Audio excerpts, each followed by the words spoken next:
Okay, so thank you, Ed, for talking with me again. We've done this a few times for various purposes in the past, and it's good to be able to talk again. But what I thought we would start by doing, we're going to talk about the role of information technology and humanitarian development.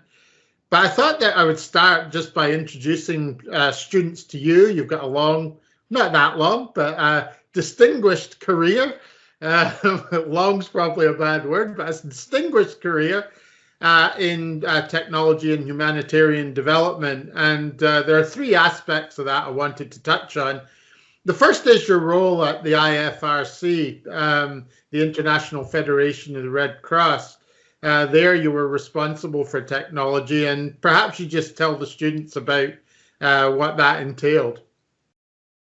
Sure. Well, first of all, thank you, Peter, for this opportunity to chat. It's always great to see you again, and especially to participate in something with your students, which I greatly welcome. So I was the global CIO at the International Federation of Red Cross and Red Crescent Societies. Rather long name, and the acronym is IFRC, which is a little easier. I was based in Geneva in Switzerland for 7 years. And I would say that, I thought about, so what were the top three things I did there that I'd want to cite? I think that the first one that I'm most proud of is working with a team that was focused on ending the digital divide among the Red Cross, Red Crescent national societies. Now, a national society at the IFRC is a country-based organization. There are over 190 of those around the world, and they divide up pretty significantly between developed and developing countries, and their technology capabilities are all across the map and spectrum. So getting them connected and trying to end that digital divide on a number of levels was, I think, the most important thing. And that work continues today because I think the digital bar continues to rise. In order to participate in some of the modern digital transformations that we're seeing in organizations, you need to first be connected. It's one of those fundamental things. And my number two was championing beneficiary applications. An example of that was we had an SMS broadcast system that we used in Haiti to get information out to citizens following that earthquake. And then we also worked through the American Red Cross. We did a first aid app. That's what I think now there are over 8 million downloads of that app around the world. So that was an important thing that we did.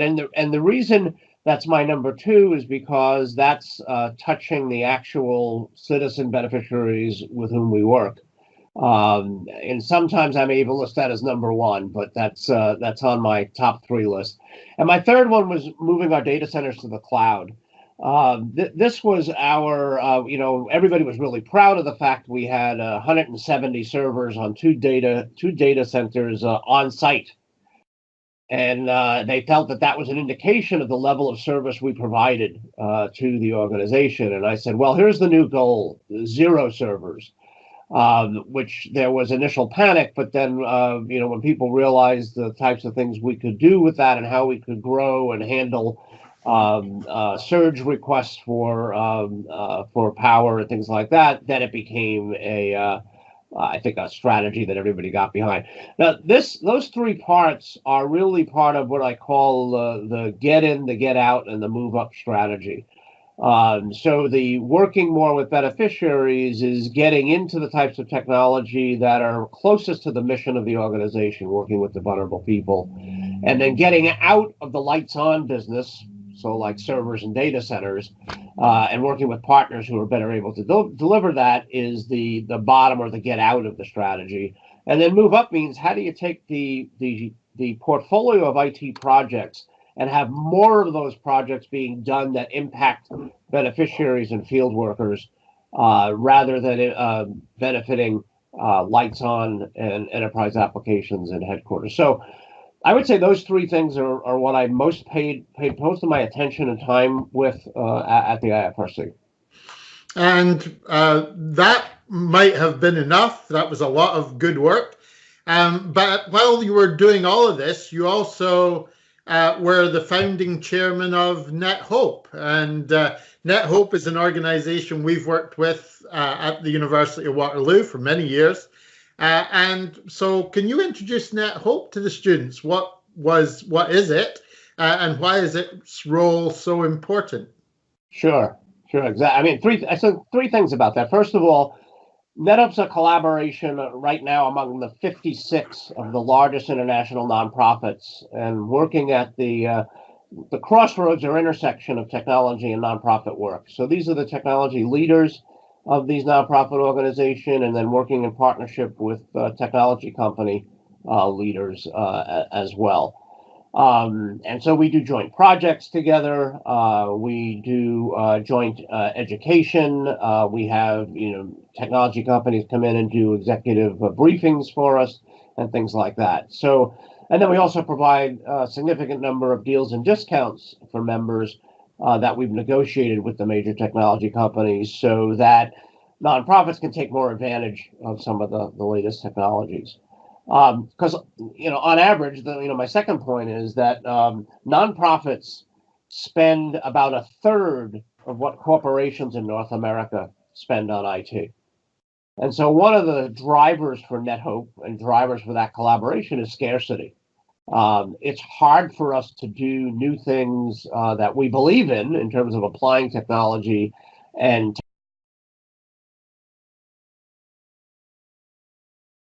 getting a critical mass by joining up.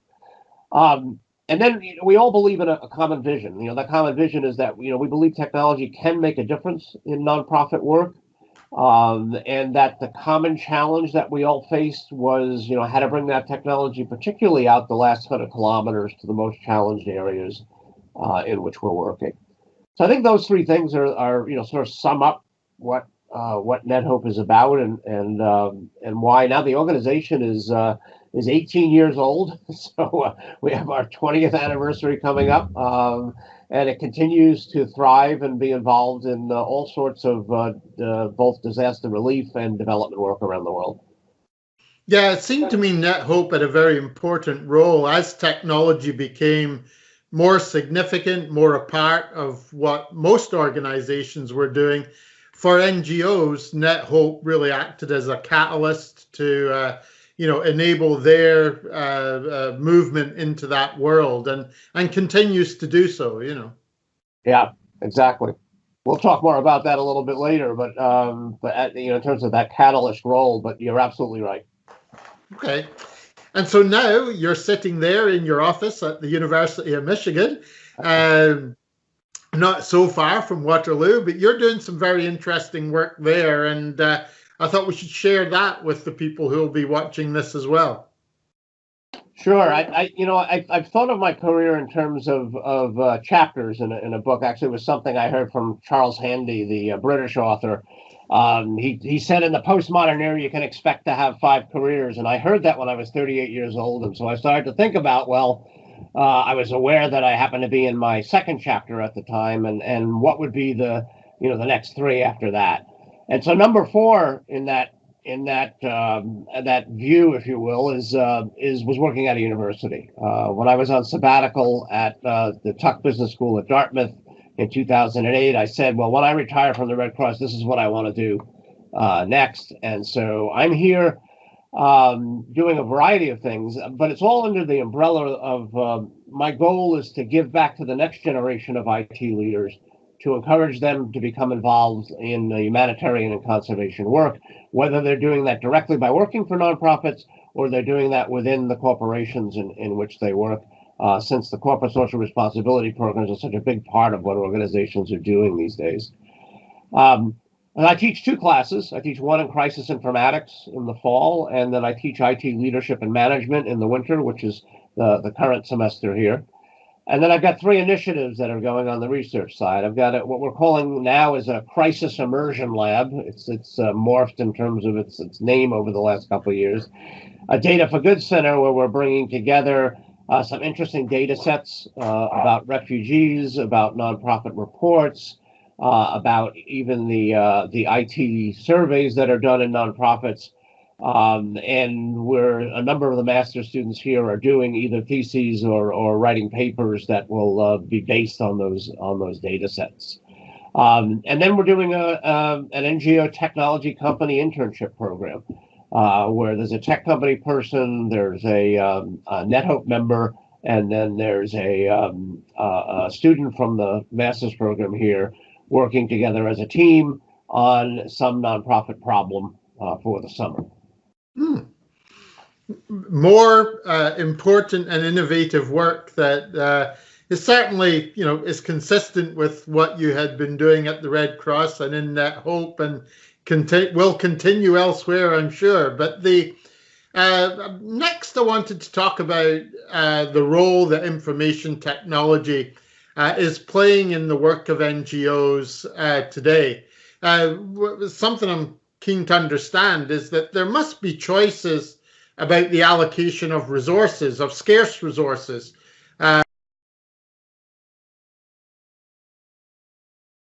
Other areas that NGOs might be able to allocate resources to.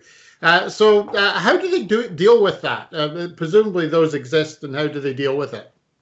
Yeah, well, I mean, as I mentioned before, with IT spending at nonprofits being about a third of what corporations spend as a percent of revenue, so normalized for the size of the organization, we need to constantly look at the project opportunities as a portfolio, and ask what in that portfolio is going to serve beneficiary citizens, what are going to serve field workers, what are going to serve the department heads in headquarters, and then what's going to be the lights on type of things that we need to do, because we still provide mobile phones and laptop computers and internet connections and Wi-Fi and the like. If we were driven totally by what the demand is close to us, namely at headquarters, we could spend all of our budget and time doing those last two things, which are sort of the enterprise systems and the keep the lights on infrastructure type stuff.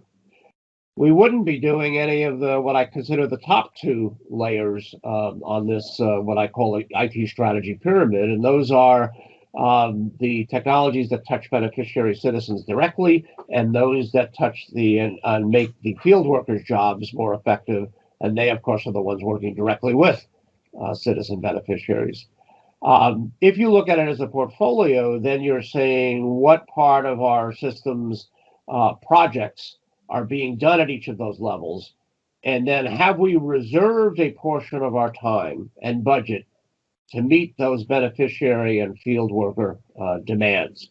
Now, that may mean that we're not going to do some lights on projects or some enterprise projects, or we defer them until a later year. But if we don't look at it as enterprise systems.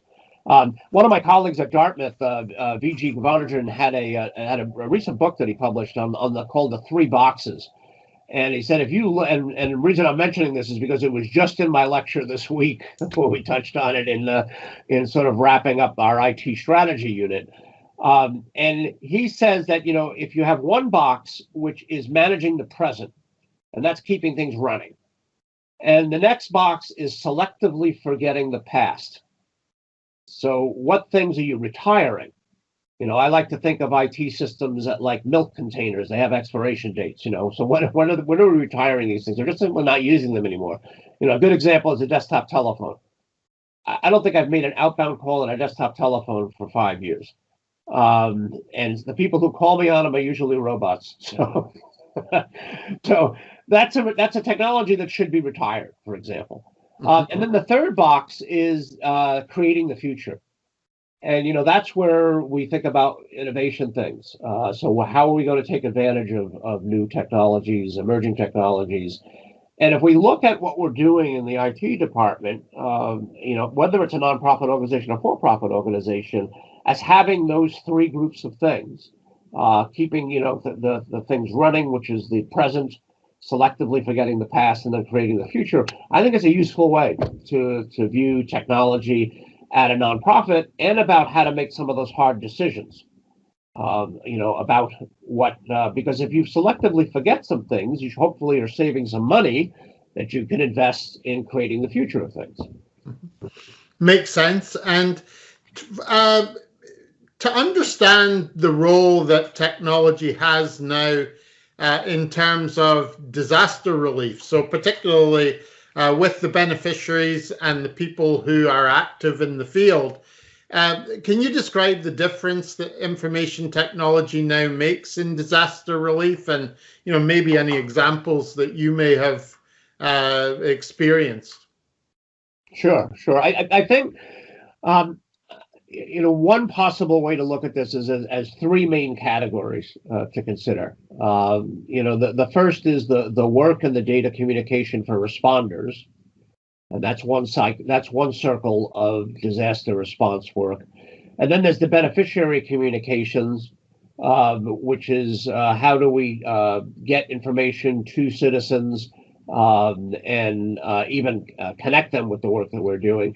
And then the third circle is delivering program aid, which is the one that people are probably most familiar with, getting goods and services, and then even more modern cash out to the people who are impacted by a disaster.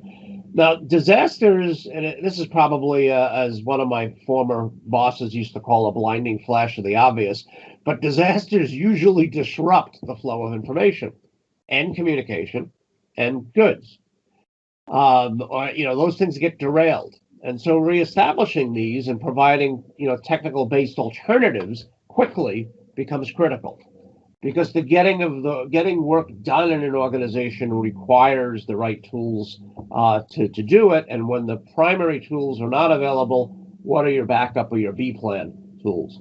So I like to teach in my classes here, you've got to have your A plan list of technologies, your B plan list of technologies, and then you need to know how to improvise when both of those get derailed. So we spent a lot of time. Now, some examples. So in the Haiti earthquake response I touched on earlier, we use a text message broadcast system to share health and other information, so that, reminding people to wash their hands to prevent the spread of cholera was a common one. And being sent by text messages was important because most of the Haiti citizens had feature phones running on a 2G network. So SMS text messages were the primary way to reach them. In Nepal, we worked with some organizations that were doing reconnaissance and mapping of disaster areas after the earthquake there using drones. That's a more current one, and another one that interests us. But that's some flavor of what we're doing in applying technology to disaster response. And now you're studying more about how technology is used in these situations through your crisis immersion lab. There you're really understanding better how to deal with the disrupted situation that will often exist when you're dealing with emergencies. Going beyond emergencies to the other work in terms of humanitarian development, the ongoing work that NGOs do. Can you talk about the role of technology in that type of work? Sure. And I think there's a fair amount of overlap between what I've just described in terms of the circles of work we do in disaster response. There are also three circles I look at in terms of longer term development work that nonprofits do. The first circle is about enabling all those things that every organization needs to function. Communications, data systems, there needs to be a finance system, for example. There needs to be a supply chain, management system. These are things that you find in many organizations. They're not particularly unique to a nonprofit or to nonprofit development programs. The second circle is all those technologies that help to deliver programs. So what are the things that work in the field where the technologies will be more challenged, for example? And then the third are what are those technologies that directly help and, I'll use this word deliberately, accompany beneficiaries on their journey. Paul Farmer gave a wonderful commencement address at Harvard a couple of years ago, talking about the important principle of accompaniment, the notion that citizen beneficiaries are on their own journey of improvement, and that we are there not providing for them, but we are there to accompany them on their journey that they are making the decisions about. That's a shift that's occurred in nonprofit world, and it means then, from a technologist standpoint, how are we more connecting with beneficiaries with the technology that they're using? I'll talk more about that in a minute. Sure. And I guess alongside that, you mentioned earlier the digital divide in connectivity within developing countries. Is it improving? You know, are we seeing that get better? I've seen, you know, reports both ways, perhaps. What do you think? Well, the when you look at connectivity, and I read the GSMA intelligence report each year when it's released to take a look at what the current state of connectivity, you know, is, particularly in developing countries, and how it's comparing to developed countries, and what the latest forecast is, you know, for the future. And sort of the bad news of this is that the problems of connectivity are still pretty large.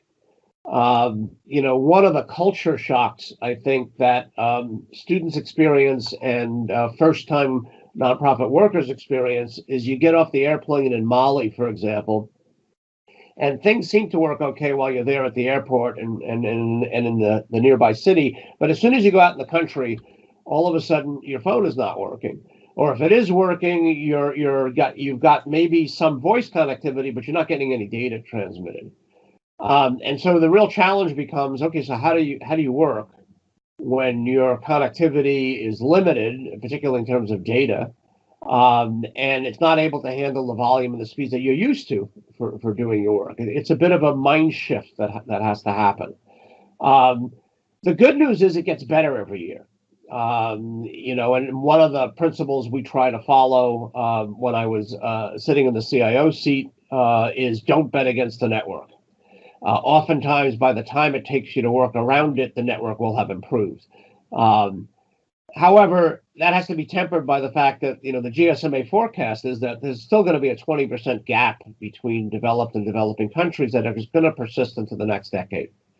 So you have to work with technology and design technology with that different context. I'll come back to context again, but context is a pretty important concept for people that are trying to use technology in nonprofit organizations.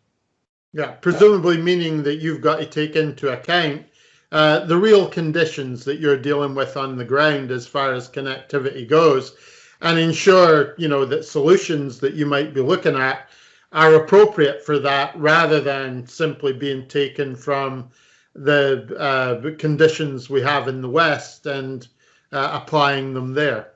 Exactly. I mean, one of my pet peeves is the hackathon, where people get together and they say, okay, in a day or a weekend, we're going to program some apps, you know, that'll be on our Android or our Apple phones, and they're going to solve, you know, XYZ problem that we've been handed that exists in a developing country.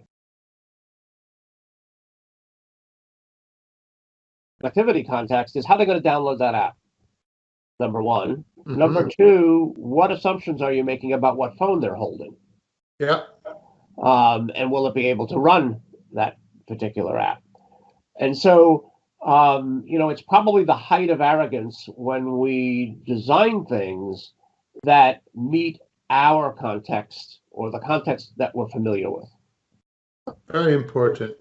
So you're referring to apps, which takes us to mobile, particularly. Its use is growing rapidly. We understand, you mentioned the GSM study and so on. But it's growing rapidly in developing countries and is used by many as their main method of connecting to the internet. How is mobile influencing development itself? Is it making a good contribution? And how would it be doing that? Yeah, I mean, it's one of the interesting phenomena is that mobile phones in the developing world leapfrogged over landline phones. When you look at the development that happened in the West, we started with landline phones for a number of decades and then slowly, morphed over to mobile phones. Well, in developing countries, there was just a leap, right into mobile phones. Mm-hmm. There really are no cables in the developing world for either phones or for data. But the dominant devices, and I mentioned this earlier, that are used in the developing world are still feature phones. Now, that's different in rural versus urban areas, but mostly in the rural areas where many of our nonprofit organizations are working, these are feature phones with what I call a sometimes connected network. So while it's really important to, again, connect with citizen beneficiaries, you really have to understand what their footprint is. So, for example, I was in Lusaka, Zambia in May for a conference, and that's the capital of Zambia. And I had 3G connections in most areas. And it worked reasonably well, but it was slow compared to what I would experience, say, back home. And there were certain things I couldn't do. I wasn't going to play a video on my phone, in that situation. Now, most aid workers use mobile phones and laptops because it's easy for them to carry it around in the field and in the programs. And then what they do is they use Wi-Fi when they're back at their hotel or back at the field office. So they may be collecting data in a disconnected fashion and then syncing that up at night. And so, understanding what the workflow is when the technology is used, is pretty important. If we design things, for example, that assume an always connected, always on set of devices, they're going to fail in this context. So again, I'll come back to that importance of context. So mobile's having a significant impact, but we're having to think carefully about what type of mobile. Yep, that makes sense. And then alongside this, we have the concerns in the West about privacy, and concerns about this also seem to be emerging in developing countries. And how important do you think these are, and how are they being viewed in developing countries just now? Yeah, a very important program. As a matter of fact, one of the sister organizations in the International Red Cross Red Crescent, ICRC, releases and updates a report on data protection. That is a pretty important document for precautions that you need to take to protect beneficiary citizens, whether it's in a disaster, a conflict zone, or otherwise, because it can be life-threatening. So if even the GPS coordinates are tagged on certain information and that falls into the wrong hands, it can be used, for example, for setting mortar parameters for firing on an area. And so protecting, where beneficiaries are and who they are is something that's incredibly important, and there's a long history of concern for that in the Red Cross Red Crescent movement.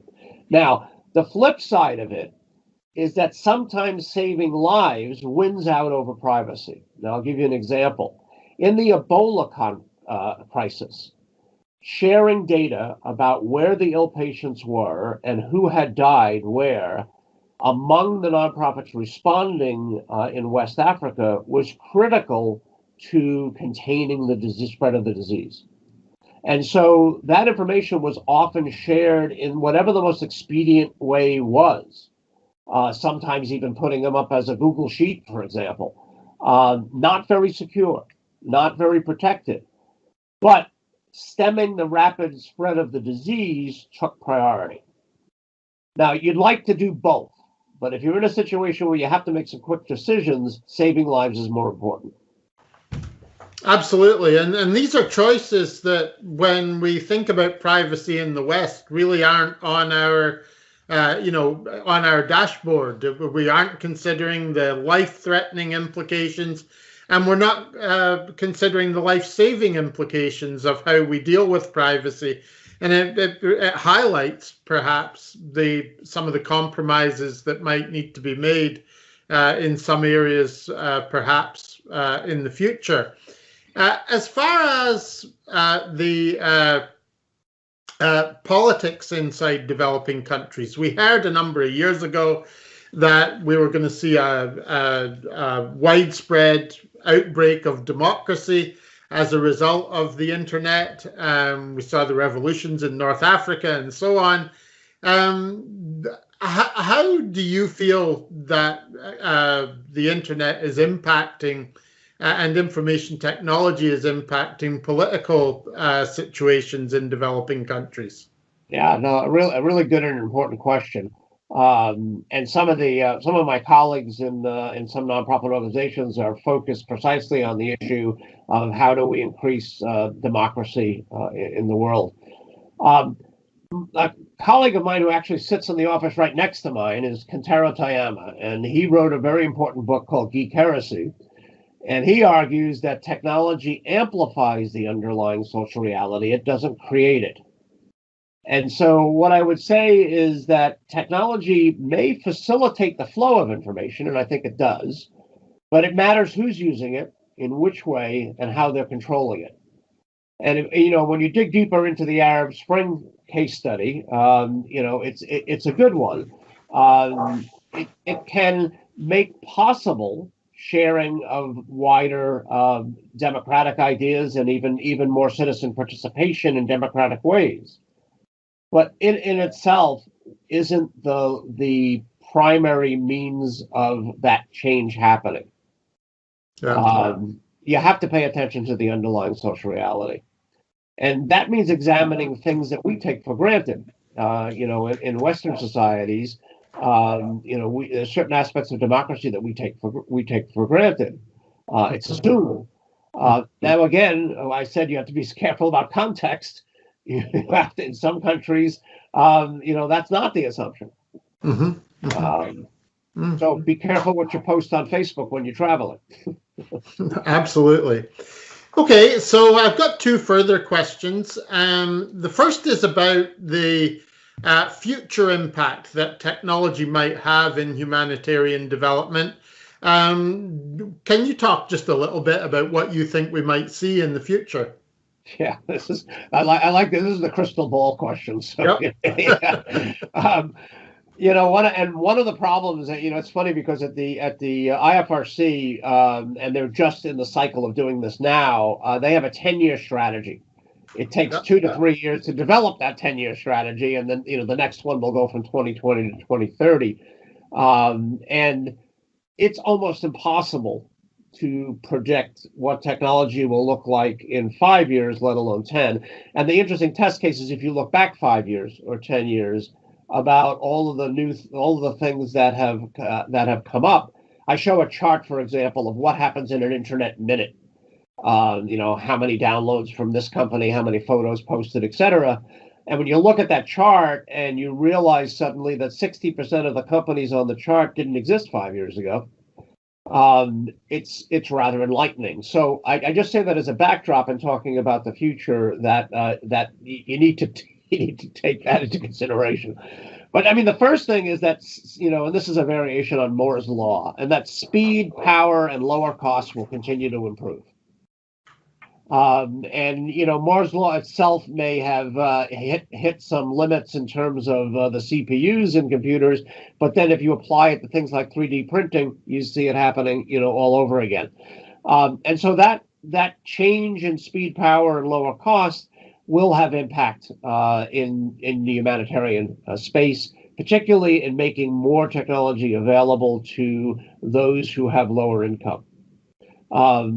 So I think that's important to watch. And we see these developments happening in particular in India, where you can see some of the really low-cost smartphones, for example, low-cost computer boards, the Raspberry Pi being a good example. The second is, I think artificial intelligence holds a great promise in the sense of assisting aid workers. So the notion of the very intelligent assistant, think of it as Siri on steroids, type of thing. But AI, which then has read all of the nonprofit reports over the last 20 years and all of the program design, as well as the monitoring and evaluation information that's available, and raises questions for program managers. Are you considering this? How about this? And that ability to raise intelligent questions by having sifted through a mountain of data, I think it has some significant potential in the nonprofit space. But we're early in that hype cycle. There's a lot of problem. I mean, if you look at Gartner's hype cycle on emerging technologies, which I look at every year, the preponderance of them are still in the early the peak of exuberance, I think is what they call it. And then we go through the trough of despair, and then you go to the plateau of productivity. There's very few things on the emerging technology list that are on the plateau of productivity. And the thing about nonprofits is we typically will pick technologies late in that hype cycle because we'll let them shake out with other organizations who can afford to take more risks and spend more money on them. Because we have fewer resources, we have to stand on the shoulders of others, and so we look at the corporations as some of our leading indicators. And presumably the humanitarian impact of failing to apply that technology effectively could be very great. It's better to be safe than have consequences that could be much greater than the companies might have. Yeah, and the ethical considerations are really huge as well. And there's significant debate here at the university about it, which I think is healthy. And I think nonprofits will be a voice in that conversation about saying, how are we ensuring that vulnerable people are protected? Yeah. Okay, just one final question. Wish we had much longer to be able to talk. There are many areas that we could cover, but I did want to make sure that I raised with you the possibility that students who may be watching this may want to contribute in the future themselves to technology and humanitarian development, or perhaps in other ways. And how should they go about doing that? What advice would you have for them about how they can contribute? Right. Well, first, I'd say welcome. It is a noble cause to apply technology for humanitarian need. The first thing you can do is volunteer. There are many nonprofit organizations. Anybody can volunteer. And you'll be doing good, and you'll be learning at the same time, and you'll be adding credentials to your resume. So if you volunteer, even when you're a student, that goes on your resume, and that counts because you're gaining experiences as well as making contributions. The second is something I touched on a number of times in this discussion, which is learn the context. The way I like to describe this is, what are the tech touch points of the audience that you will serve? And that's a question to ask yourself, whether you're working in a humanitarian organization or whether you're working in a for-profit startup. What are the tech touch points of the audience you will serve? Building for what works in that context is important, because building what works in your context may be an exercise in arrogance.